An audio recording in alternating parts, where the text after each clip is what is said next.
Welcome to the Cloakroom with Peter Roskam.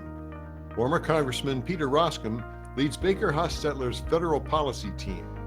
Through interviews with leading members of Congress, Peter provides an insightful first-hand view into the latest policy and political debates on Capitol Hill. In today's episode, Peter is joined at the 36th Annual Legislative Seminar in Washington, D.C.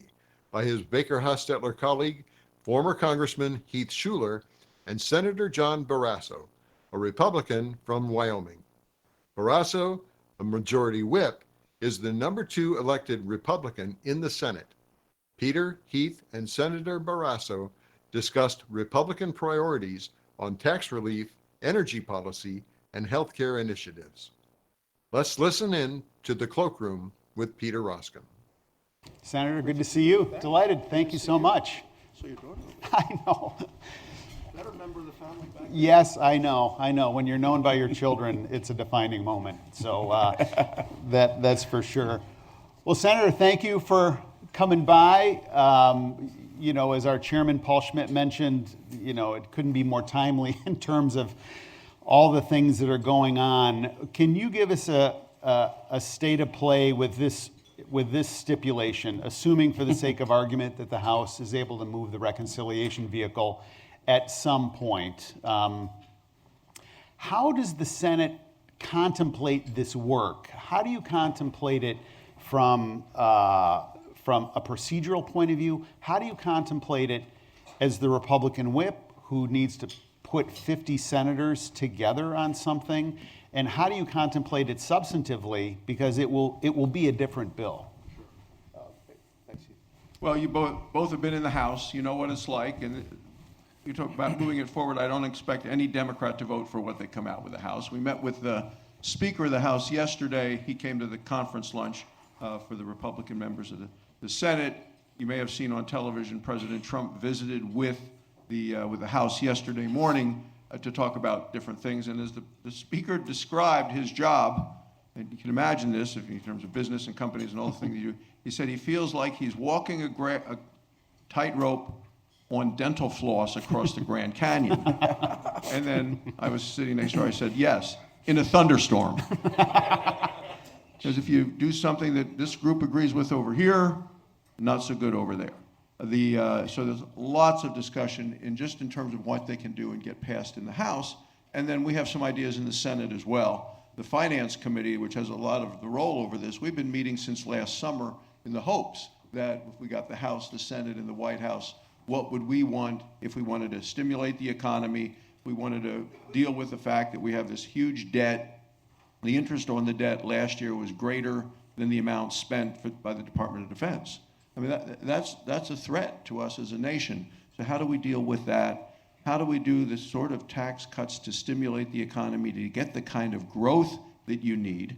And the president ran and was elected by making a number of promises: no tax on tips, no tax on Social Security, a number of different things, no tax on overtime, and things that are not as stimulative to an economy as would be immediate write-offs for business investments and things that really kind of get the economy going.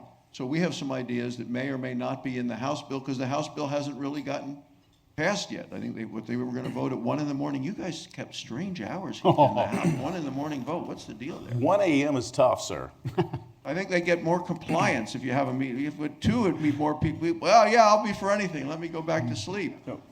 So that's part of the legislative process, the making of the sausage that you don't want to see. So it gets to the Senate. They need to get 218 in the House, and we need to get 51 in the Senate.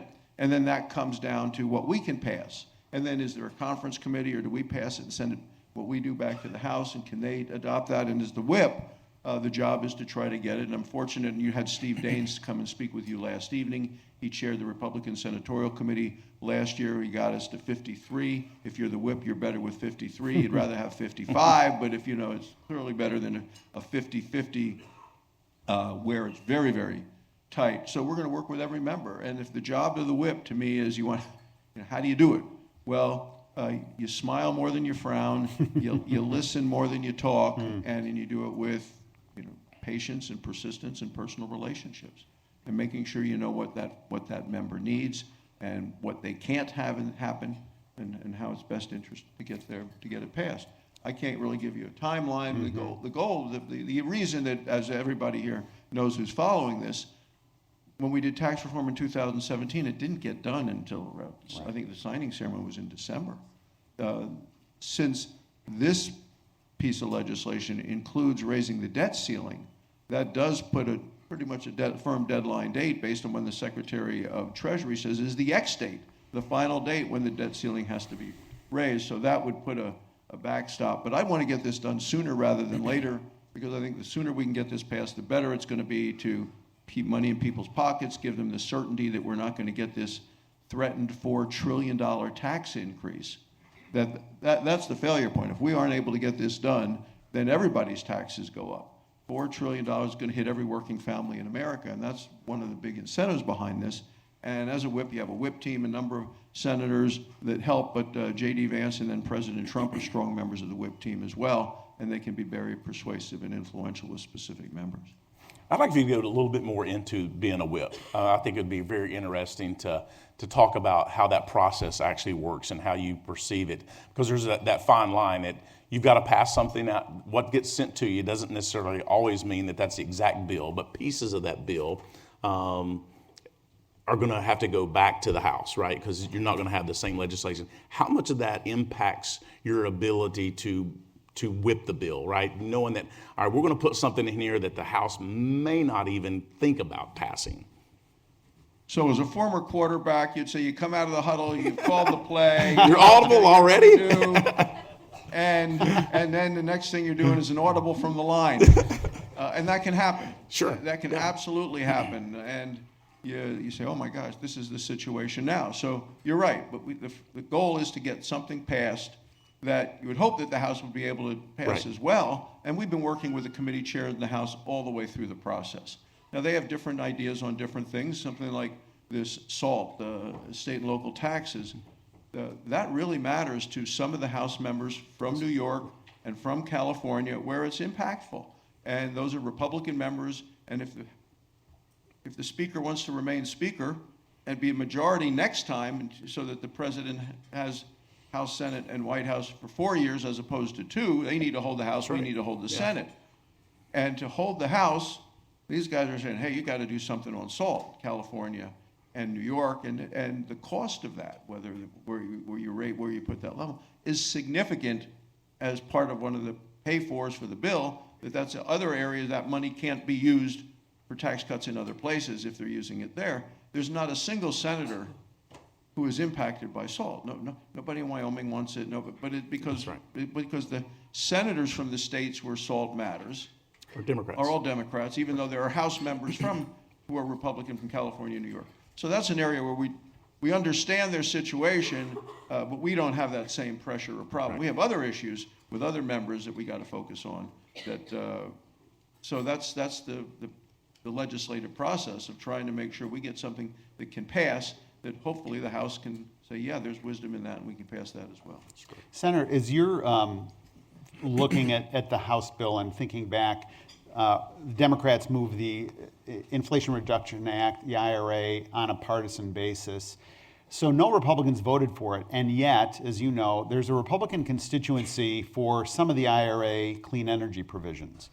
And there's also kind of an underlying GOP orthodoxy that says, look, we need predictable tax policy, and if somebody's relied on a tax policy, they ought to, with some certainty, be able to contemplate an investment based on a predictable pathway.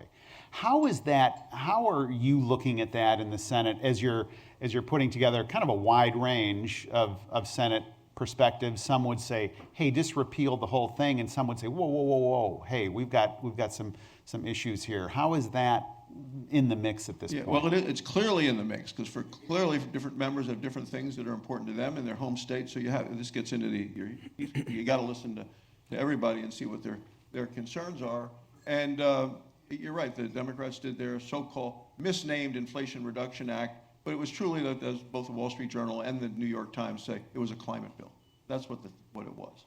And it was their payoff of the Green New Deal and a lot of the things that they wanted to do, which Republicans didn't want to do, voted against it. There's some components of that, though, that investments have been made And you say, well, wait a second, if no investment has been made yet, let's get rid of that. But if somebody's already in a project, that the government has to have some degree of responsibility, or as a nation, if you say something, this is the law, this is the way we're going to do it, then to kind of change it, you shouldn't go back and penalize the people that have been doing what they thought the law had called for. They were just following the law.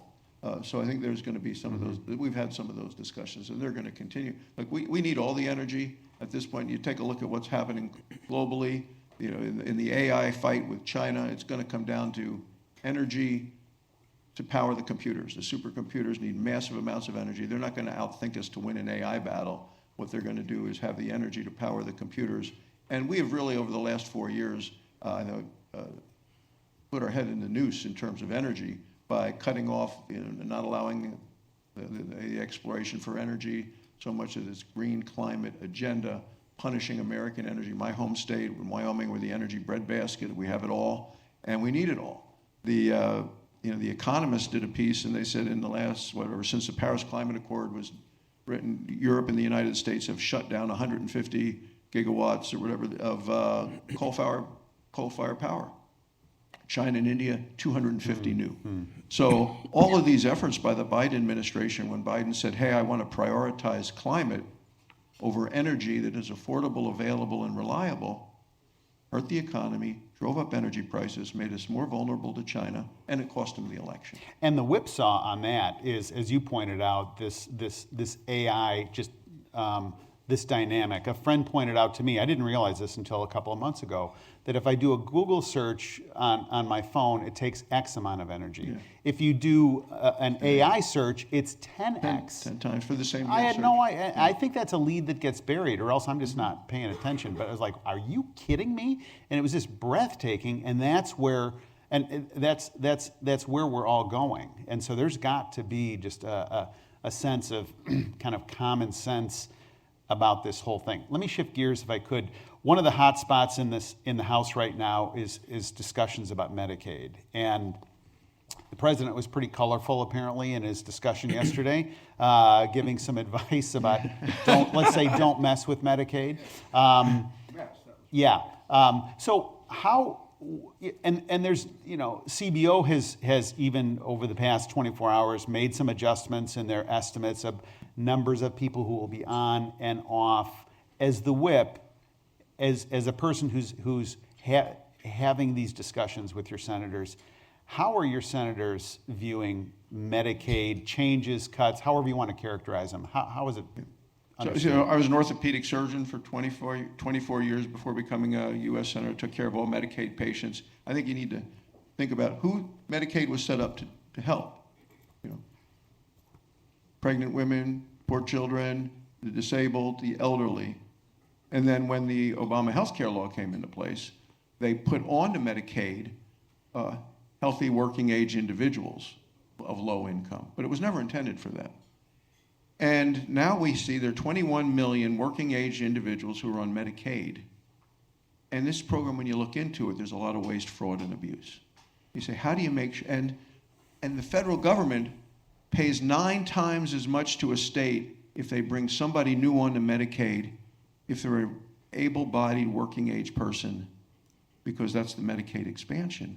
Then, if somebody signs up who's a poor pregnant woman, somebody that's disabled, a senior, I mean, it's nuts. So you say, what do you do? And there have been so many ways that Medicaid has been abused to milk the system to help balance budgets in states by taxing providers, and then the state governments use that money to give more reimbursements to the hospital and drain more from the federal bureaucracy. So what I want to do is basically strengthen Medicaid. And to do that, you got to get rid of the waste, the fraud, and the abuse. What California is known to be doing, and it's basically money laundering to move the money to pay for health care for illegal immigrants. So, of course, how many people think that Medicaid should be used for paying for health care for illegal immigrants? Nationally, hardly anybody. How many people think that there ought to be work requirements for the 21 million able-bodied people who are on Medicaid now and who, are watching Netflix at home? Not that all of them are, I mean, some of them have reason, but clearly there are a lot that ought to be working. Should there be work requirements? Overwhelmingly, 80% of the population says, yeah, there ought to be work requirements. All of those things are ways that you can adjust Medicaid to get rid of the waste, fraud, and abuse. Wall Street Journal had a story. The number of people in states who are signed up to be on Medicaid in 2, 3, 4, or even 5 states. And it's because the states don't compare records, because they don't want to, because they're all getting money from the federal government if they're doing this. So the states are in on this. And as a nation, you have to take care of that to be able to make sure that Medicaid is there for the people it was intended to be. It was a safety net program, not a program to be all-encompassing. One place to consider looking, I chaired the oversight subcommittee when I was at Ways and Means, and we had jurisdiction over Medicare. We brought in the credit card companies and asked them about their fraudulent and erroneous payment rate. And they said it was 0.06%, something like that, because they use predictive modeling. Mm-hmm. You know, is this John Barrasso? Is he on the Ohio Turnpike, and is he buying a Clark bar right now? We don't think so, so they're going to cancel that. Medicare, by contrast, at the time had basically a pay and chase model. Pay the bill, chase it down later to determine whether it's fraudulent or not. I took a group of members out to Baltimore for a field trip, and we kind of got yahed by Medicare. Oh no, Congressman, we've got a great... They don't. It's not great. And so I think there's so much fruitful work there that does no damage to the ultimate, the integrity of the program. As you pointed out, the ways that that everybody would agree, hey, these are people that need help, full stop. Everybody wants to help them. And yet there's this kind of winnowing out of how we can do things. And I'm really interested in the politics right now, because it will be something significant as you're trying to put 50 votes together. And moving when forward. Paul Ryan was Speaker of the House, the Democrats ran a commercial of him pushing grandmom off Right. the cliff on a, so we know what they're going to say about us. Whether it's true or not, it doesn't matter. I mean, they're just going to they're using it, and it's it's the politics of fear. It's fear over facts, and that's what they're going to do. I expect them to be going to do it no matter what we do. So we ought to do what's right, and what's right is to make sure this program gets rid of the waste, rid of the fraud, rid of the abuse, get it for the people that truly need it. And we shouldn't be paying for illegal immigrants. And if people are able-bodied, working-age people, they ought to be working. Do you have a sense, so when President Trump came in on some of the energy executive orders and trying to move an expedited permitting process, there's some that have said, okay, that moved a permitting process and collapsed the amount of time down, but at the same time, it may have exacerbated a problem in terms of slowdowns by litigation where they're challenging the underlying executive order. As somebody who represents really one of the biggest energy states, does that matter? I mean, would you say, look, let's just move forward on these EOs on this and take the pain later in court, or is there a legislative path that you think you can craft to create more certainty, which is a winner all the way around? Well, a couple of things. One is, one of the things the previous administration did is said we're going to, block all LNG or liquefied natural gas exports. Well, Europe needs the LNG. Putin is attacking Ukraine. A lot of Europe's dependent upon Russia for energy. And then Joe Biden says, well, we're not going to sell you any, even though you want to buy it from us. I mean, dumb policy. And so President Trump lifted that ban. So those things you can do immediately without some of these things. They didn't have any oil and gas drilling permit sales, the administration did. They ignored the law and just didn't do the sales. You got to go ahead with that. We really do need legislatively, I believe, and Joe Manchin and I worked bipartisan on this. We got it out of the Energy Committee on permitting 15-4, which is, one Republican voted against it, 3 Democrats voted against it. It's pretty bipartisan. You can get a 15-4 out of the committee. We got it through the Senate, but the House never picked it up. So we want to and I talked to Joe last week. He's not in the Senate anymore, but there are people, Martin Heinrich, who's now the ranking member of the Energy Committee. We want to get that done because it does take a look at some of these things, put a shot clock on things for some of these environmental study group, the things that have to be done in terms of the environmental studies. At what point do you just say, okay, you haven't gotten it done by this time, it's good. What can we do in terms of statute of limitations on some of these suits? So you want to stop clock. You want to make sure that the court systems can't just drag these out, where people file suits, years later to then retroactively stop things. Things get just dragged on. And these are by environmental groups who use this as a cash cow. I mean, this is the way they make their money. It's the golden goose. This is how they raise money. They're going to so-called protect the environment. When Lee Zeldin came for his hearing, and Lee was in the House from New York, unusual Republican from New York, and I took with me, because I introduced him, a picture of John Kennedy speaking at the University of Wyoming, 1963, shortly before he was assassinated, and he was on his conservation tour, traveling the West, and he said, we have to maintain the living balance between man's actions and nature's reactions. Well, let's talk about maintaining a balance. What we've seen the last 4 years is they didn't want any balance. They didn't want to maintain anything. They just wanted to stop it, keep it in the ground, don't use what we're blessed with in America. And energy is a master resource. It's a master resource for a reason. Powers our economy, the good jobs. We do it better than any place else in the world in terms of respect for the environment. And yet what we've seen is a previous administration that's been at war with American energy. And we're going to, today, here we are with the EV mandate, the California electric vehicle mandate, that this Biden administration didn't want to come out with prior to the election because they thought it would hurt them in the election. Well, they still lost the House, the Senate, and the White House just because of the positions they've taken. Then they come out with this rule after the election, after they've lost, after actually into January. And the Democrats don't want us to repeal it because they still have this vision that by next year, every Democrat in the Senate is going to vote today, I believe, to say by next year, 35% of all auto sales in California have to be electric vehicles. It's only 7% of the market now in the country. The auto dealers are saying, nobody wants to buy this stuff. Some people do, but not many. It's only 7% of the market. Oh, and they want 100% of the vehicles to be electric by 2035. Not going to happen, not going to work. It would cripple the economy to do that. The auto dealers, people aren't coming in to buy this stuff, even because less reliable, more expensive.